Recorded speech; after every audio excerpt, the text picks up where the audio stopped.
जी दोस्तों, अस्सलाम वालेकुम। आज हम 9th के मैथ्स का एक्सरसाइज नंबर 1.4 में जो है क्वेश्चन नंबर 4, 5, 6 और 7 करेंगे। ठीक है, तो क्वेश्चन नंबर 4 में कहते हैं कि let's A equals to this and B equals to this, तो find A B and does B A exist. तो चलिए देखते हैं कि ए बी को हम फाइंड कर लेंगे और ये कह रहे हैं कि बी ए एग्जिस्ट है या नहीं, बी ए को फाइंड कर सकते हैं या नहीं। तो क्वेश्चन नंबर 4 में देखें, ए बी को हम फाइंड करेंगे तो ए का ऑर्डर लिख लें। ए का ऑर्डर क्या है? 3x2, 3x2। और बी का ऑर्डर क्या है? 2x2, 2x2। तो ये देखिए इसके मीन वाले जो है नंबर्स हैं वो मैच हो रहे हैं, तो इसका मतलब ये है कि हम इसको फाइंड कर सकते हैं ए बी को। ठीक है, और हमारे पास जो आंसर वाला मैट्रिक्स आएगा वो कौन सा होगा? 3x2 ऑर्डर वाला। ठीक है, तो चलिए ए बी को फाइंड कर लेते हैं। A B equals to, A matrix लगा लें और बी 2 1 3 0 -1 4, और फिर जो है बी मैट्रिक्स लगा लें। तो बी मैट्रिक्स में है 1 0 2 1। ठीक है, तो चलिए ए बी को फाइंड कर लेते हैं। फर्स्ट रो को हम फर्स्ट कॉलम के साथ मल्टीप्लाई करते हैं। ठीक है, तो 2 1 ज़ा 2 आ जाएगा, और फिर 1 2 ज़ा 2, और इसी तरह फर्स्ट रो को सेकंड कॉलम के साथ।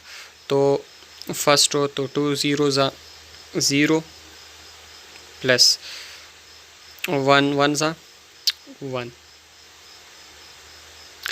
अब सेकंड रो फर्स्ट कॉलम 3 1 ज़ा 3 प्लस 3 0 2 ज़ा 0, और फिर सेकंड रो सेकंड कॉलम 3 0 ज़ा 0 प्लस 0 1 ज़ा 0।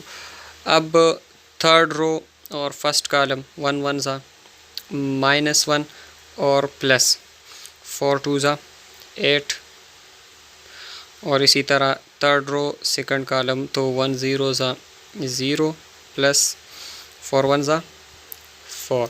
तो इससे हमारे पास ए बी मैट्रिक्स आ जाएगा 2 + 2 4 1 0, तो 3 0, और ये आ जाएगा 7 और 4।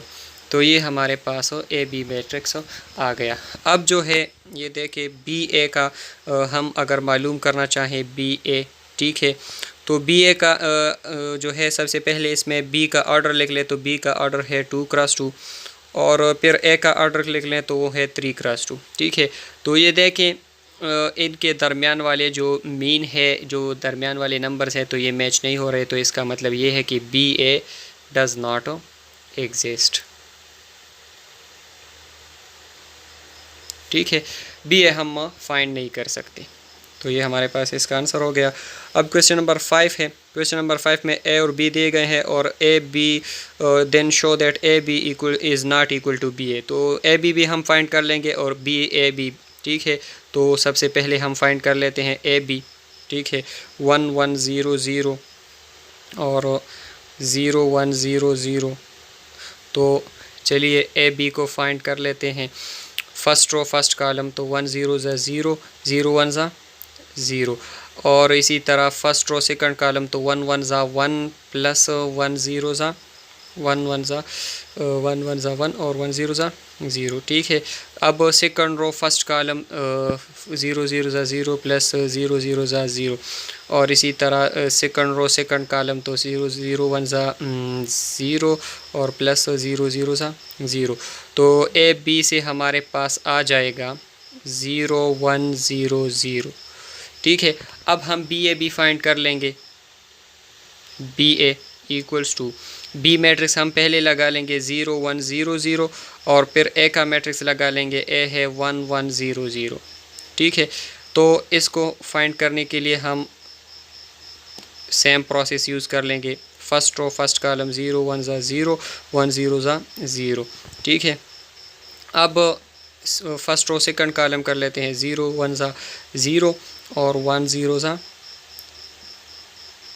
0। सेकंड रो फर्स्ट कॉलम 0 1 ज़ा 0 प्लस 0 0 ज़ा 0। और सेकंड रो सेकंड कॉलम 0 1 ज़ा 0 0 0 ज़ा 0। तो इससे हमारे पास आ गया 0 0 0 0। तो ये इन्होंने कहा हुआ था कि A B is not equal to B A, तो बिल्कुल ए बी जो है बी ए के बराबर नहीं आया। तो हमारे पास प्रूफ हो गया कि A B is not equal to B A. ठीक है, ये 5 नंबर का आंसर आ गया।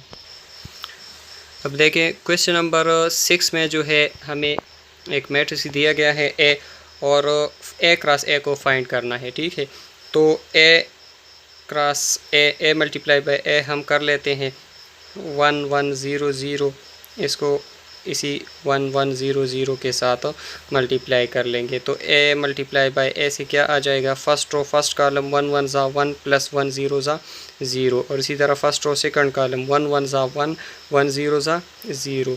इसी तरह फिर सेकंड रो फर्स्ट कॉलम 0 1 ज़ा 0 प्लस 0 0 ज़ा 0, और सेकंड रो सेकंड कॉलम तो ये भी 0 0 आ जाएगा। ठीक है, तो ए क्रॉस ए से हमारे पास क्या आ गया 1 1 0 0, फिर वापस वही ए आ गया। तो ये हमारा आंसर हो गया। ठीक है, अच्छा अब देखिए क्वेश्चन नंबर 7 में हमें दो मैट्रिक्स दिए गए हैं ए और बी, और हमें बताया गया है कि A B is equal to B A. ठीक है, क्या ए बी ए के बराबर है, तो हम दोनों फाइंड कर लेंगे और देख लेंगे कि ये इक्वल है या नहीं है। ठीक है, तो ए बी और बी ए हम फाइंड करते हैं। तो चलिए देखते हैं।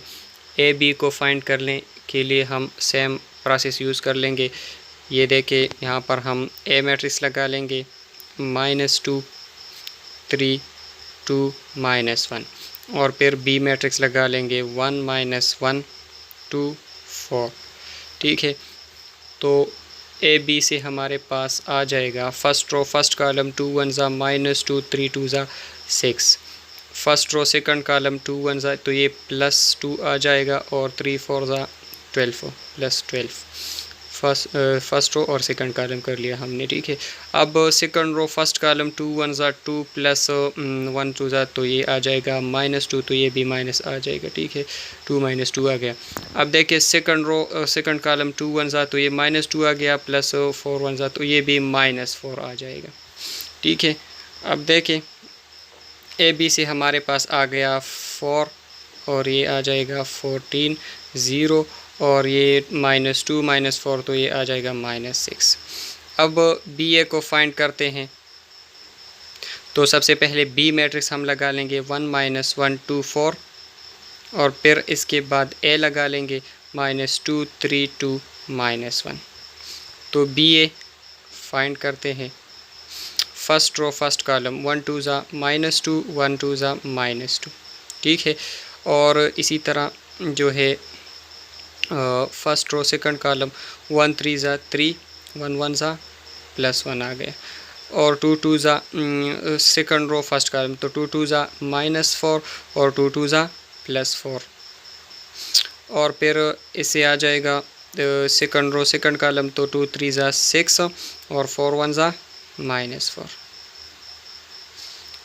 तो बी ए इक्वल्स टू 2 -4 तो ये -4 आ गया, और ये +4 आ जाएगा, और ये आ जाएगा 0 और 6 -4 तो ये 2 आ जाएगा।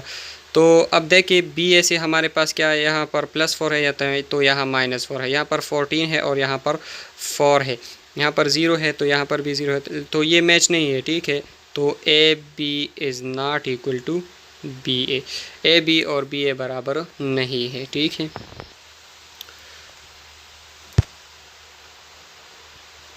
तो A B is not equal to B A, तो ये हमारा आंसर आ गया। ठीक है, और ये थे आज के क्वेश्चंस एक्सरसाइज 1.4 के 4 5 6 7 क्वेश्चन। ठीक है, तो इंशाल्लाह आप लोगों को समझ आ गया होगा, और कोई मसला हुआ तो मुझे कमेंट में बताइएगा, और मिलते हैं नेक्स्ट वीडियो में।